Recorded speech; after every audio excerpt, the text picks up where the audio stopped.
can't go a day without someone talking about automation or workflows or AI, but underneath all of these things is data. Data plays a role in all our lives and businesses, whether it's the smartwatch that tells us how much sleep we got last night, or the spreadsheets that help us run our companies. It's everywhere. We are swimming in data, but hopefully not drowning. But what exactly is it? How can we make the most of it? Can we have too much of it? And what are some of the best practices around handling it? In this episode of the Digital Printer podcast, we talk to Lisa Cross, Principal Analyst at Alliance Insights, part of Printing United Alliance. There's Kyle Jardine, Economist at the BPIF. We're joined by Riley McNulty, Group Director Consulting at Keypoint Intelligence. And at the sharp end of the industry, I'm also glad to be joined by Lance Hill, MD of print service provider Ep4, which was recently named Data-Driven Printer of the Year. If this episode stirs up any thoughts or ideas for you, feel free to leave a comment or to reach out and let us know. And if you'd like to sponsor the Digital Printer podcast and align your brand with some of the hottest conversations in print, then get in touch. You can find our contact details on our website at www.digitalprintermag.co.uk. And now, on with the conversation. I'm really lucky to be joined today by Lisa Cross, who is the Principal Analyst at Alliance Insights, which is part of Printing United Alliance. We've got Riley McNulty, who's the Group Director at Keypoint Intelligence, Group Director Consulting at Keypoint Intelligence. And I understand, Lisa and Riley, you've worked together in the past, is that right? So many years, yeah. So hopefully there's no bad blood here and it's all quite good. No, Riley's awesome. Nothing but love. Fantastic. And then over this side of the pond, we've got Kyle Jardine, who is the economist for the BPIF, and Lance Hill, who's the MD of A Group, who recently were awarded Data-Driven Printer of the Year at the Print Week Awards. So everyone here has a good understanding of print, whether that's kind of from an analytical point of view or a practical side of things. And we're bombarded with AI and automation and data all the time. But kind of what is it? What is so good about it? How are we using it already? And where is it something that we can employ even more to kind of help us, optimize our businesses, compete better in the marketplace? Maybe, Lisa, can we start with you to get things rolling? Sure. Thanks for calling on me first, Chris. That's all right. No worries. All the others can think of their answers now. No, I'm just kidding. You have to have fun at what you do, right? So when I think about data, I think that it's the one thing for print providers that really turns printing or their printing business from a production business into a strategy business.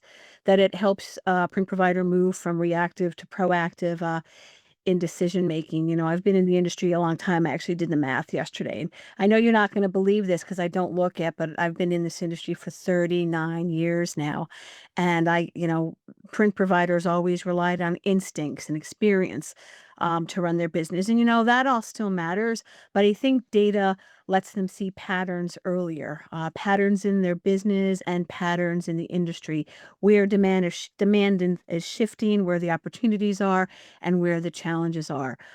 So I think I'm answering your question right. I have a little bit of ADD sometimes, and I'm an analyst, so I spend lots of times not talking but thinking, and writing. So I think, that's very important. And I think it's more important than ever. And I think there's so many sources of data today for print providers. They could do their own research. They could go to their association. There's so many, they could look at their internal MIS systems. There's lots of ways to find data. And one of the things that I just preach about, and I want to make sure that this gets out sometime during this podcast, is just that whatever data you use, I think it's so important to validate it, make sure you have the right data, that it's accurate data, and that you're interpreting it correctly. And one of the reasons I say this, because I'm sure my analyst friends on this call might agree, that there are many times that you come across a data point that just gets recycled and recycled and recycled. And you find out that data point, and I've seen this, there's a data point still being recycled that is from 1999 on how color lifts response rates in direct mail. So So, my advice is always data is important, but, validate whatever you're going to use.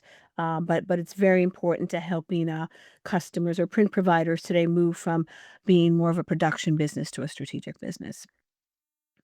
Is there a kind of pushback against it? You find that people are just like, yeah, I've been in this industry long enough. I know what sells. I know how to run my business. I don't need you kind of number crunching pencil pushers to tell me about data and machinery and automation and all that kind of stuff. Is there any resistance at all?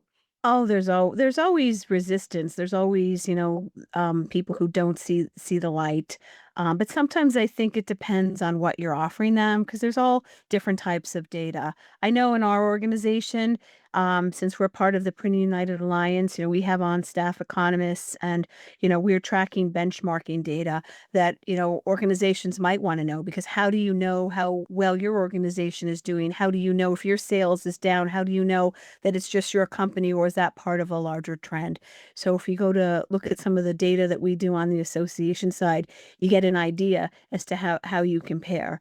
Lots of times what we find, not so much pushback, but the kind of data that we get a lot of interest in is when we go out and we survey print providers' customers. What are the trends on the buyer side? And there's never resistance there. And we always get asked questions from our members and from members of the industry.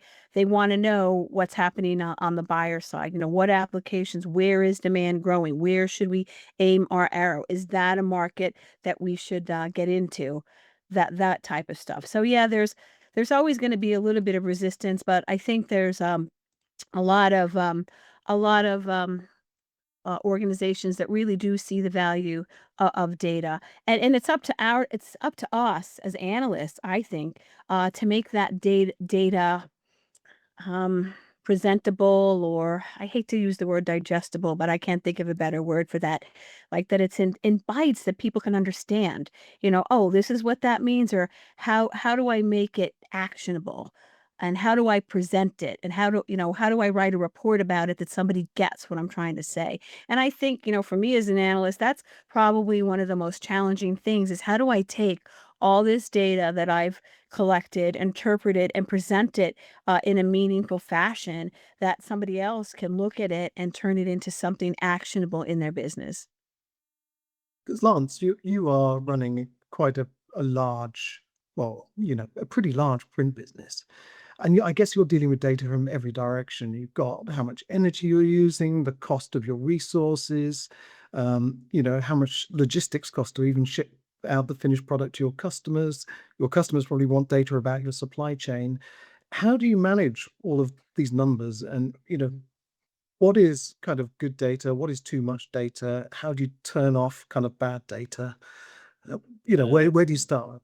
Yeah, that's a big question and quite broad. So we'll try and cover all that off. I mean, for for me, if I dissect it into sort of to start with two parts, there's customer data, which we'll perhaps come on to later, which is supply, because obviously in the direct mail business where we use customer data. But if you look at it internally, like you just referred to there, you've got things like AI and automation, so how we can automate workflows through the business, which uses data. You then talk about insight and analytics from industry statistics, like things like chick mail. And then, as you say, there you've got data around, carbon footprint, consumption, all of our presses that, in terms of energy consumption, those in kilowatt hours. So there's data everywhere all around the business. And you're right, it then becomes, okay, how do we pull all this together? How do we report on it? I mean, it's quite apt that we're doing this now because the next 2 days, tomorrow and Thursday, we've got our annual ISO audit. So we've got auditors in for 2 days.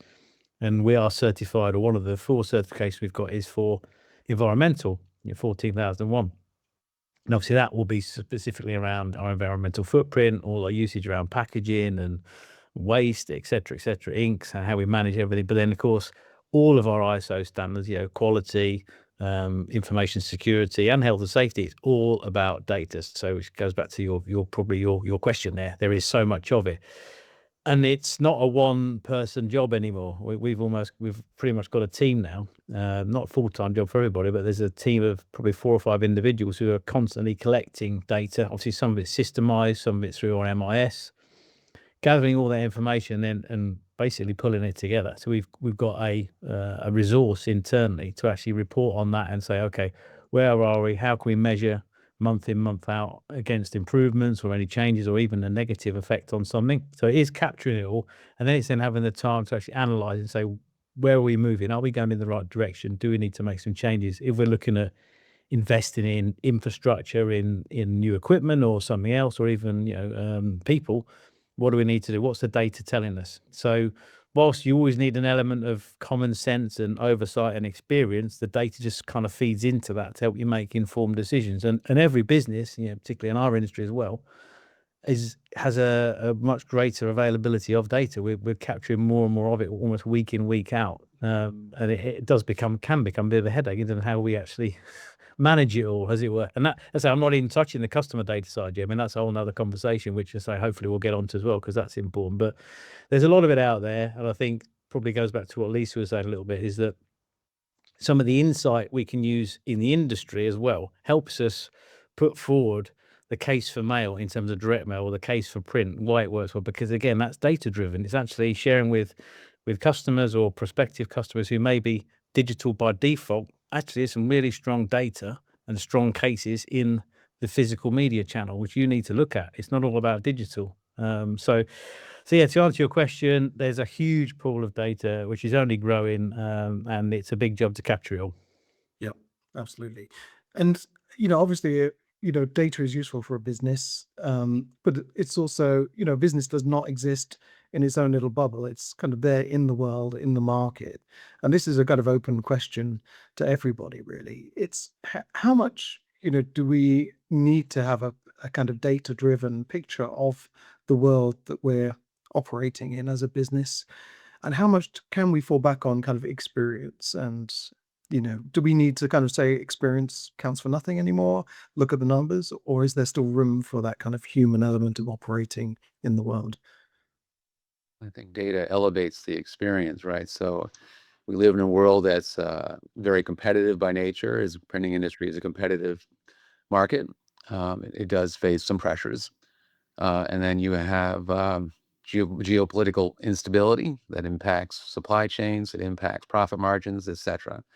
So I do think the printing industry will become increasingly data-driven businesses, and I think those that are resistant are going to find their competitive pressures increase dramatically, and that's going to, it's a gradually.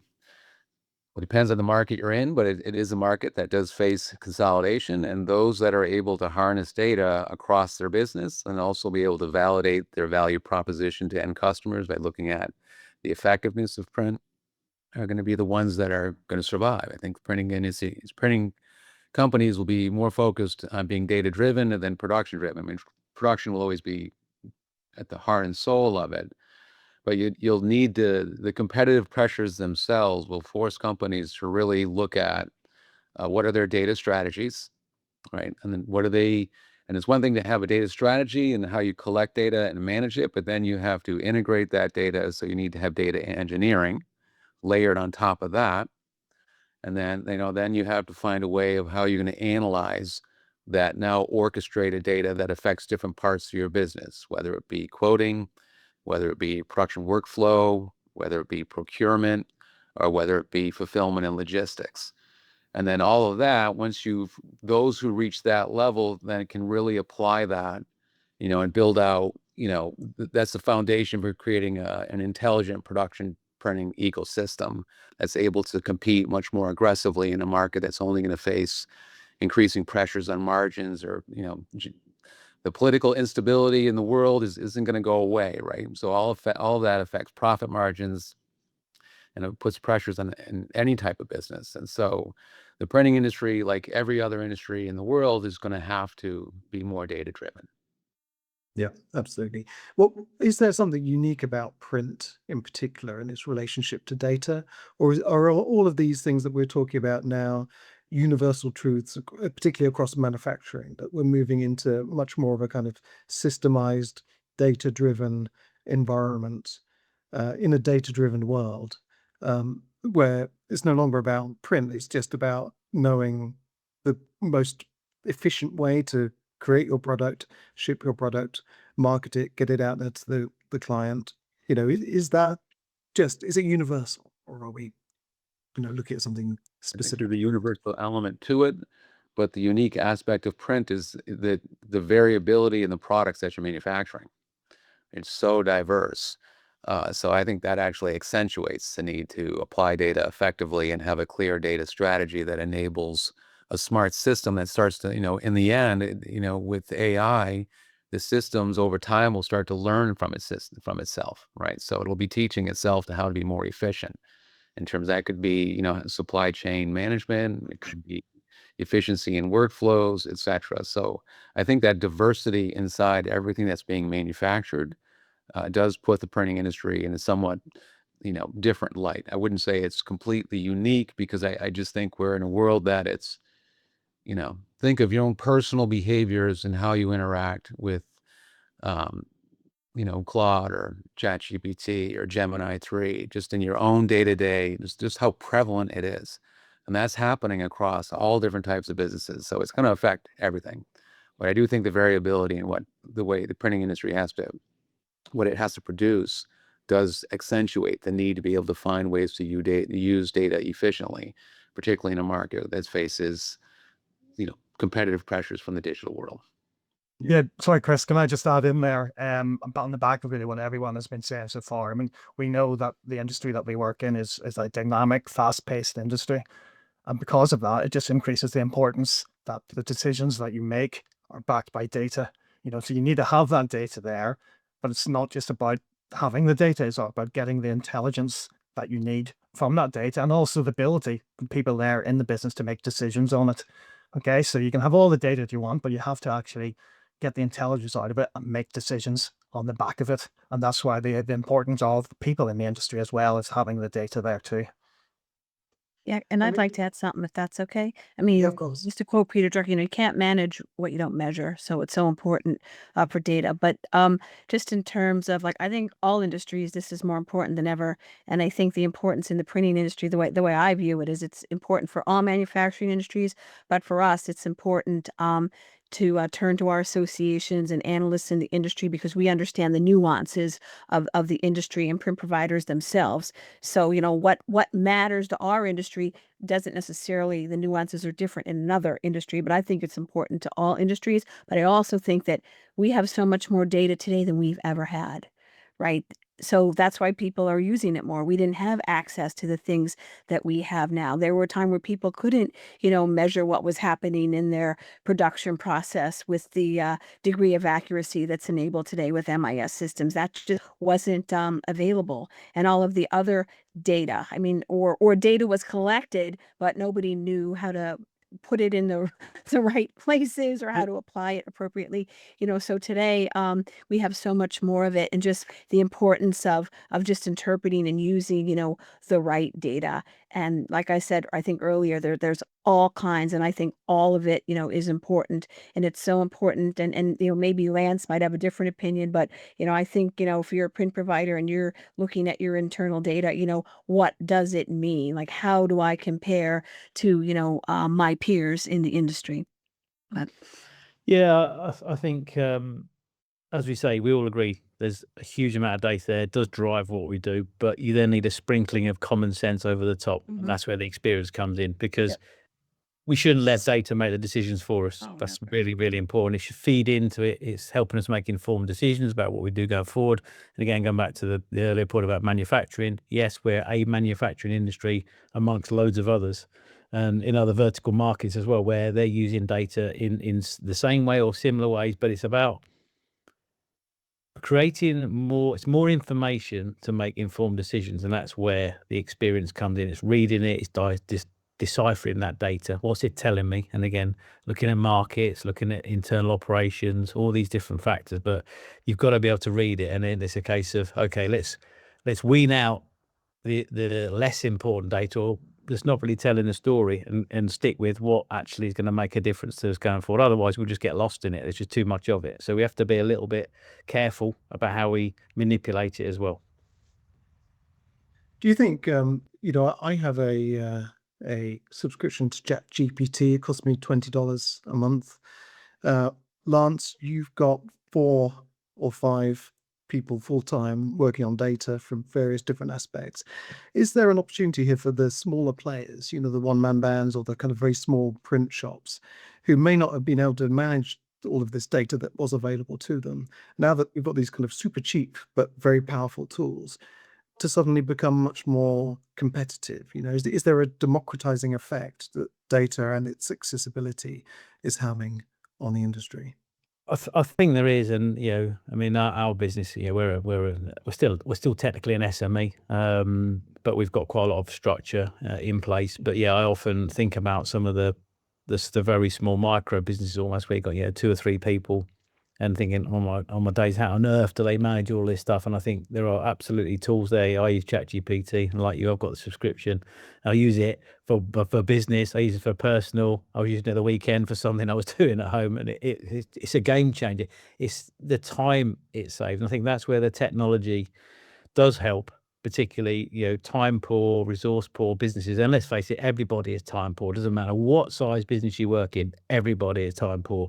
So when you can use tools like ChatGPT, for example, or Copilot, that can save you time and actually help you decipher and translate data, then we should all be using that. You can throw a lot of stuff into ChatGPT, for example, and I can remember an example last year. I must have saved 2 days of work by putting insurance proposals into ChatGPT to actually, because I was doing the company insurance, and it was a ridiculous amount of documents to read, which would have taken me 2 days of reading all these to compare these quotes. I threw it all to ChatGPT, and it gave me a summary table in an Excel spreadsheet of what was the best option. I mean, it was ridiculous, but that's just one very, very small, low-level example of how pulling all data together through one of these tools can make a massive difference, particularly to a small business with limited resource.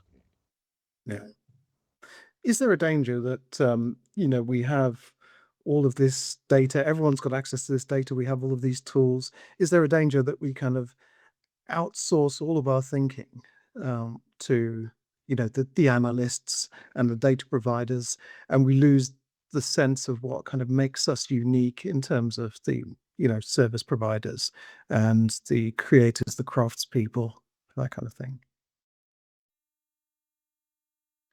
I think you need to maintain a balance, right? So doesn't mean, first of all, a lot of this technology can make mistakes. So you need to validate the other points that other folks have made. You have to validate your data and think through it. You still need to ultimately think through what your positioning is as a company and strategy and how to move forward.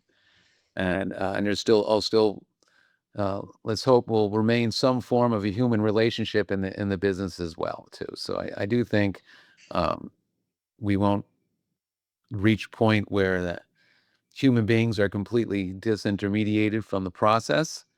But we are certainly going to go through a world of change at a pace that humanity's never seen before. So what it'll look like on the back end, I'm not going to forecast that, but I will say I think there'll be a continued place for the human being and clean strategic thinking of what you want your business to be and where you want it to go. And the question, the technology and the data are the enabling tools, but I don't think they'll replace humanity. I'd like think to there might be. Riley. Sorry, ahead. sorry. Let me go. No, Lisa. you Sorry. go, Kyle. No, you go. Well, I was just going to say, I think there might be more of a danger of that in some other industries, whether it be financial services, insurance, that kind of thing. We've all seen what's happened with algorithms taking over healthcare insurance things. There's been a documentary about that recently. But in the printing industry, where you're sort of very customer focused, and it's a tangible product as well, so that there was always that sort of reality that exists. And I think what printers are pretty good at as well is dealing one-to-one with their clients. And hopefully that will help prevent a situation like that occurring in the printing industry. Yeah, just wanted to sorry, go on, Lisa. Sorry. That's all right. So I just wanted to say that I think we matter. I think people matter. I might be naive. I think experience matters tremendously. And, chat GPT and AI, they don't live in the real world. They don't see people. They don't understand sentiments and things. So, I think, and sometimes it's only as good as the data you feed it. And what is it generating? It's generating responses to things you tell it to look at. Hey, I did this survey. I collected all this stuff. What's your opinion on it? And you don't have to agree with it because, like Riley said, it hallucinates. It makes mistakes.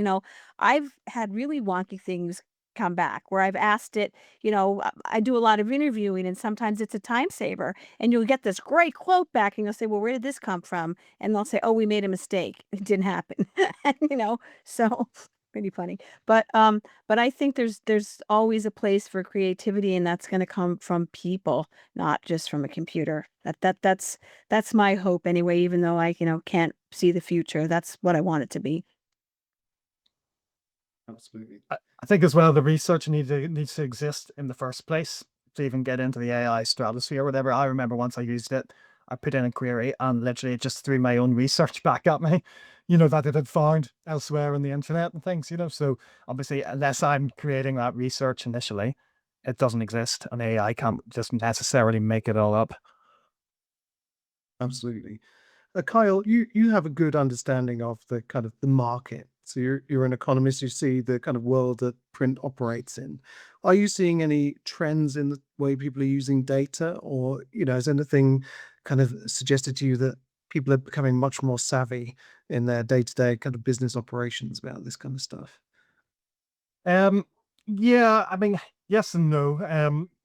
I'm certainly.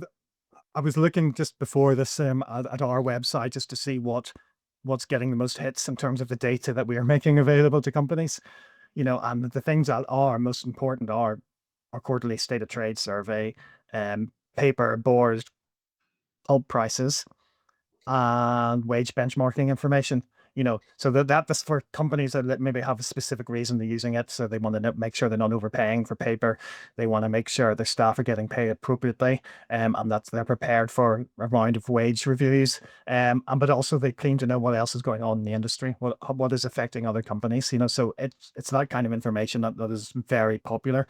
In terms of companies using it, yeah, it's so much easier now to collect information on your own company. It used to be a really arduous, labor-intensive task just to measure something and collect that information. I remember 20 years ago, we had performance engineers who used to go out into companies, and back then the mantra was, don't measure it unless you're going to actually do something with it. But now it's so much easier. You can collect a lot of information and then decide really what you're going to do and what it. But back then, 20 years ago, it was just really quite labor intensive to measure something, and you couldn't afford really to do it unless you were going to knew what actions you were prepared to take. Yeah, absolutely. But I suppose there is a danger now. I went to a presentation with HP, and all of their machines, all out in the field, are all reporting back all the time with constant data that they're kind of processing and they're using to, inform how the performance of these machines is working, whether maintenance needs to take place.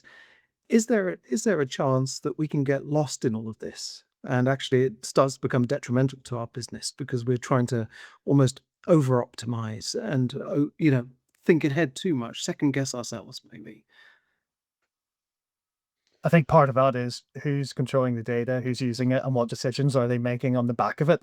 So, for example, I know Heidelberg have something similar where they have the Pin Connect or whatever it all. If they're those companies those vendors would be controlling that information for their own business reasons, and that those business reasons might not be the same as, say, the user of that equipment. But it's down to really, your use of the data, the improvements you want to make and what you want to get out of it. So yes, you always have to be careful on how data is being recorded and used, though, because I say different people have different reasons, decisions to make, and they may not always be aligned. Yeah, I think to add to that point, I think you look at the OEMs in terms of press manufacturers. We're a Konica Minolta house, so we've got all Konica Minolta equipment, and again, the data is used massively there. They're completely hooked up to a network. I could ask them a question about one of the machines, and they can be able to tell me very, very quickly based on the data they're getting. But also, they can see what's going on.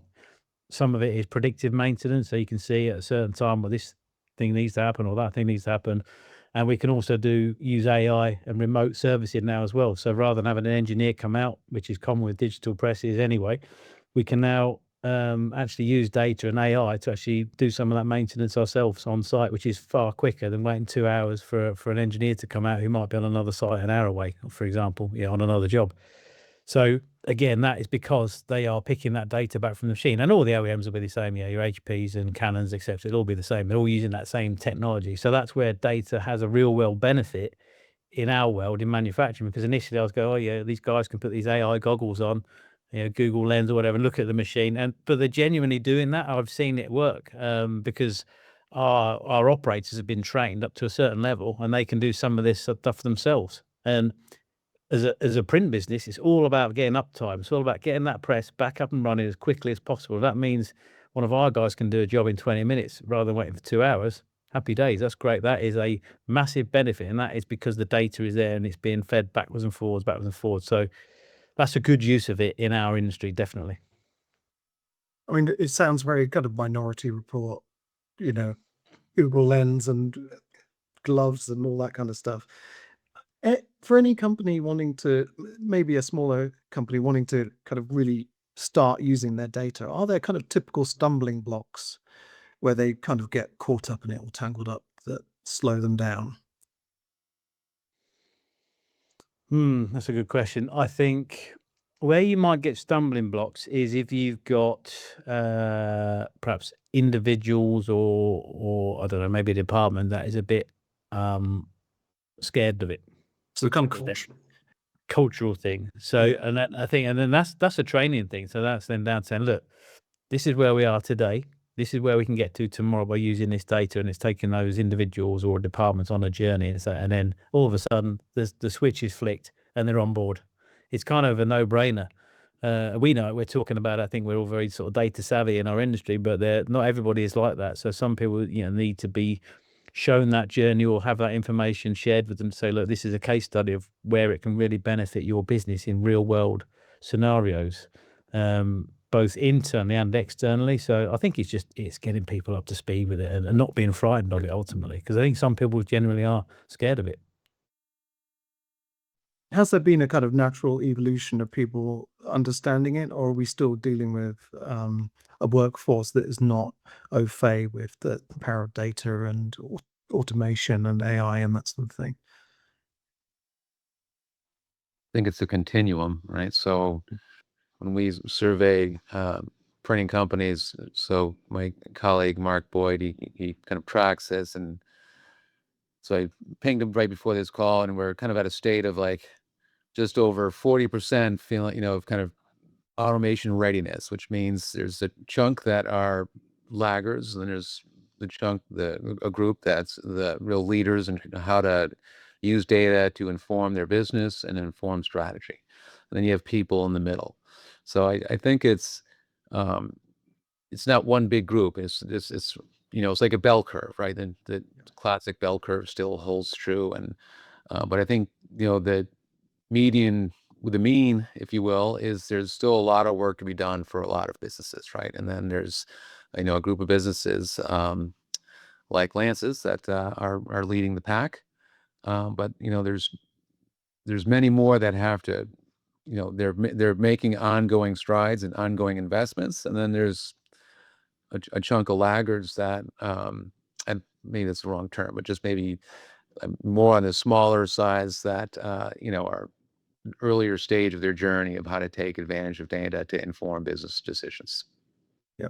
I was at a presentation at Connect in Las Vegas recently and saw Nathan Safran's, Lisa, your colleague, Nathan. Very familiar Safran's. with that presentation. Yeah. Yeah, and there was a statistic that I've been quoting left, right, and center, that he said that only 2% of businesses, print businesses, are fully automated at the moment.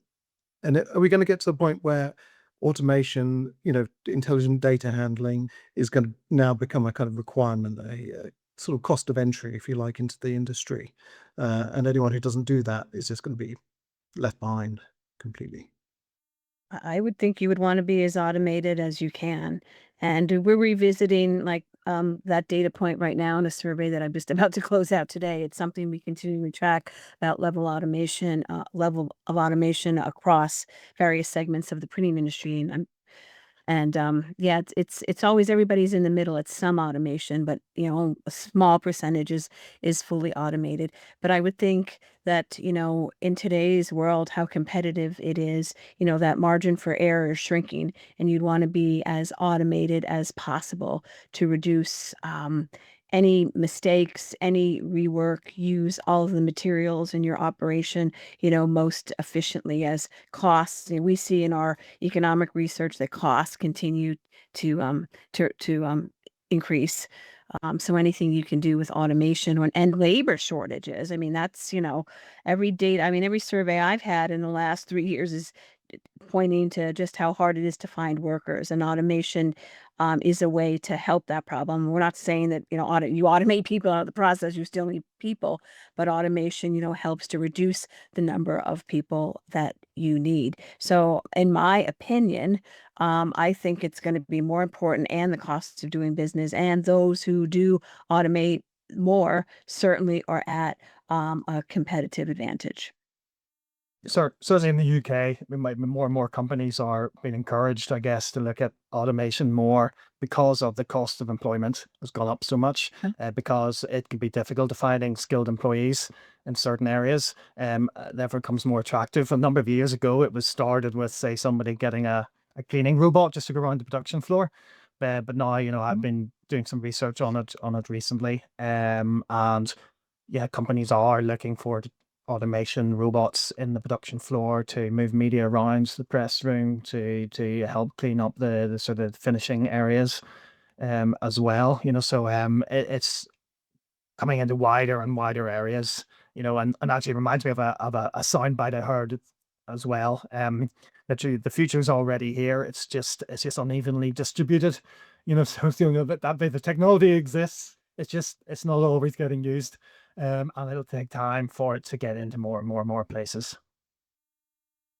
Yeah, when you look at our Going to go away, and I think between the supply chain, labor, insurance, the cost of the property, plant, and equipment, those prices, unfortunately, I think we'll see a period of heightened inflationary pressure, at least for the next few years. And that's just another dynamic that's going to put a tailwind behind the need to leverage data more efficiently to drive a more effective business.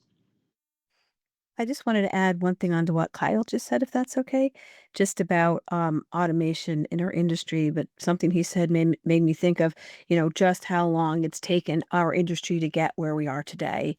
From when the digital transformation actually likely occurred, probably in the late 90s, to now, how all those parts and pieces had to come together. And I think that's something that still continues in the industry today. And you said about the futures here just not equally distributed. I think there's a lot of examples of that in our industry where that's happened.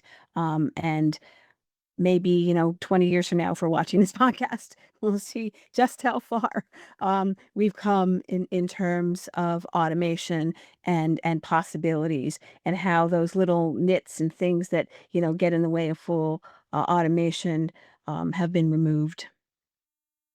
How much do you think this? I mean, Riley, you alluded to inflationary pressure. How much do you think the kind of uptake of AI and automation and harnessing data is in response to kind of increasing pressure? We don't seem to be able to go a year without some crisis. We've got inflation, we've got the cost of just being in the world has gone up hugely. There was COVID, there was the 2018 or 2008 financial crisis. All of these things need addressing, and often technology and data are ways of dealing with that, just like automation is one of the ways that we're dealing with the kind of skill shortage and that kind of thing. Are all of these innovations being driven by yet another crisis or yet another pressure on profit margins or whatever it might be? I think that the instability in the markets and the shocks that it can that occur from it are a contributing factor to adoption of, newer ways of doing things and new ways of applying technology. I think the pace of, I mean, before AI, you had 10 years of, 10 or plus years of people moving into the cloud, adopting machine learning. And, you see a lot of unfortunate announcements of layoffs a lot of times in white collar professions. And I think a lot of that is it's not necessarily AI just yet, but it's really productivity that's been already put in place after 10, 15 years of companies moving into the cloud and adopting machine learning in different areas of their business where they just need fewer people to achieve the same or have higher levels of productivity.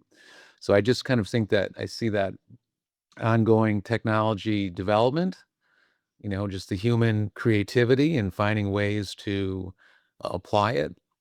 I think one could maybe argue a younger generation of CEOs that are more rapidly adopting this type of technology.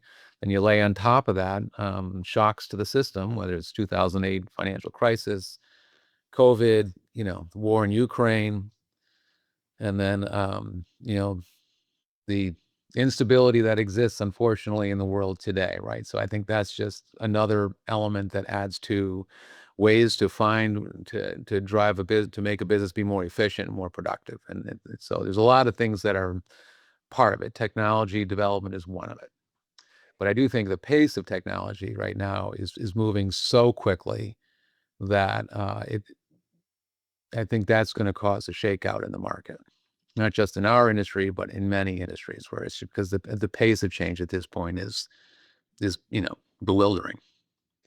Yeah, that's a nice segue into what I was just going to say is that in my business, the speed to market element is driving so much. And I think, my business is like lots of others in the industry where we've got to do things so much quicker, so much faster from receipt of order through to delivery and out the door. And if we didn't go down the automation route, I would have to employ probably another 3 or 4 people. And the commercial model just doesn't work. Now, I'm not using automation to reduce headcount. I'm using automation to reduce additional headcount that wouldn't work commercially. It would just be too expensive. So, for example, 3 years ago, we had very, very little automation in the business in terms of workflow and in terms of, how we manage files through the business from coming into the customer services team through to the studio and to print room and production. In 2025, sort of back in the 2025, a third of our revenue is now going through an automated platform on a monthly basis. And I think that will grow to probably 50% in the next 6 months, because a lot of the work we do is repeat. So it's templated. So we've got a lot of daily, weekly work that comes in and out. And you just cannot manage that manually through an account manager. It's just too much workload for them. I would literally need to put another 3 bums on seats to manage that without automation. So there's an efficiency there, but also if we didn't do it, we'd break the business. We'd break somehow. We just couldn't manage it as it was. So automation was an absolute necessity in our model. Now that's not the same for everybody, but certainly in our market and how we operate, which is very, very quick turnaround, short run direct mail, critical mail, short run digital print that's coming through quick and fast on a daily basis. You need automation to get it through the business at that pace. Otherwise, you just get left behind. Simple as that. So it's coming at it from a slightly different angle. And fast forward 10 years, who knows? It could be 90% of the revenue going through, or 100% of the revenue going through an automation platform. But it definitely doesn't mean, from my experience, reducing headcount. It just means stopping the growth of headcount that is not commercially viable. Absolutely. Is there this whole idea that Riley was talking about kind of balancing the human and the machine, the human aspect of it all and the data aspect? Is there perhaps a danger that those people who do still hold on to values, and many people like to say that they're a values-driven business like yours, Lance, you're going to miss out potentially to the more cutthroat people who are saying the data says this, that's what we're going to do, and to hell with what anyone thinks. We're a business that leads very much on customer. So the customer is king or queen. We are very, very customer focused. So it's about relationships. Data cannot create a relationship. We touched on this earlier. We're a people business, and we'll always be a people business as long as I'm in charge. That's for sure. And I think we will be. The DNA before I bought the business was the same. We're about people, about customer first. So it's listening to our customers, but it's then using technology to actually make our business slicker and faster for the benefit of our customers. That's what we want to do. We want to keep delivering for them, bring new ones on board, enhance the ones we've got, make our customer journey slicker, more seamless, better in terms of reduce how much friction there is. Because as I said earlier, everybody is so time poor. So we need to be easy to deal with. And we want our customers to come back and go, do you know what, A Group, they're fantastic. It's so easy to deal with them. Let's go again. Here's another order. And we're growing. And we're helping their businesses grow. So we want to see outcomes and results from the work we do for our customers actually improves their business. That is very, very satisfying. So if we can have a model that works for our customers, works for our staff, we're a great place to work, we're a great supplier to our customers, then that's a massive tick in the box. But we'll never have data at the front. There'll always be a human. There'll always be a relationship. There'll always be people at the front, and the data sits behind it, if that makes sense. Yeah. So I guess data is the tool, and the people are Yeah. the people who use it. Absolutely. We're kind of starting to run out of time a little bit. So I thought I would just finish with one question. I'm going to ask each of you individually for your individual perspective, and it may stump you a little bit because I know data is a massive, massive thing. But from your experience, if you were going to say to a commercial printer, there's one piece of data that you need to pay special attention to, and already I can see Lisa is her eyes are widened in fear. But is there other thing? Is there a kind of key metric that it's the first one you turn to every morning, whatever it might be? I know I've got my smartwatch, and it tells me my body battery.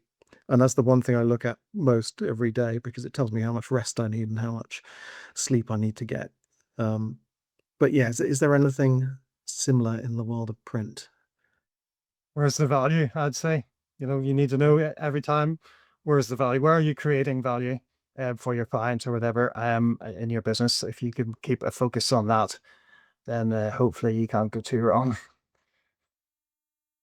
Yeah, I think a critical KPI is understanding, how profitable any given job is, and then being able to extrapolate out to where are your most profitable customer segments and being able to analyze that data as to why. Yeah, my eye roll or my eye was more about not fear, just, I don't think there's one. And that's my answer. I think what Kyle said and what Riley just said were spot on. But I think a lot of it, data just serves so many roles. I don't know if there's one. I mean, as a printing company, it helps you to see the reality of your business. It helps you to understand where the industry's heading. It helps you to change, convert challenges and opportunities. I think, if I had to pick one, I mean, I think what Riley just said about, profitability and your customers, like knowing which of your customers are profitable. But then I like what Kyle said. So, but one thing, I guess, if I had to say something, it would be about, what you do with that data. If you find out your customers are not profitable, are you going to fire some of them, or are you going to just keep working with profitable customers? So I don't know. I would think profitability is probably the key metric for an organization. Sorry for that long-winded way No, to get that's to great. that Great. answer. No, for me, the most important data is the customer data. Forget all the stuff we do internally. Forget all the statistics, analytics, everything. It's the customer supplied data. As a business that processes millions of records a year, it's the quality of the customer data. Every good campaign should start with good data and end with good data. And if we're getting good data in, and we help our customers with the data if they want to find new targets for acquisition or customer retention.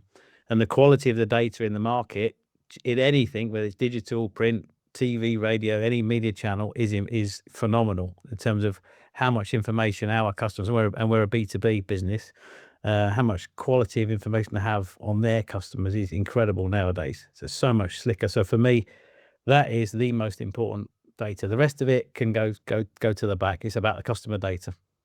Fantastic. Cool. Well, thank you so much, everyone, for that. I feel like data has become kind of a language with which we describe the world and we experience the world, certainly from a kind of business point of view.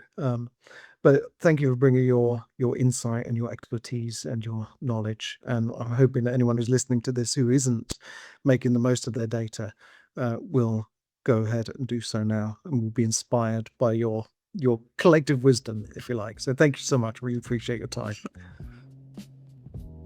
Thanks so much to Lisa, Kyle, Riley, and Lance for their insights on the importance of data and also the importance of keeping the human element front and center. As I mentioned, if you'd like to have your say, leave a comment or get in touch. And if you'd like to sponsor the podcast, drop us a line. Our contact details are on the website at digitalprintermag.co.uk. Until next time.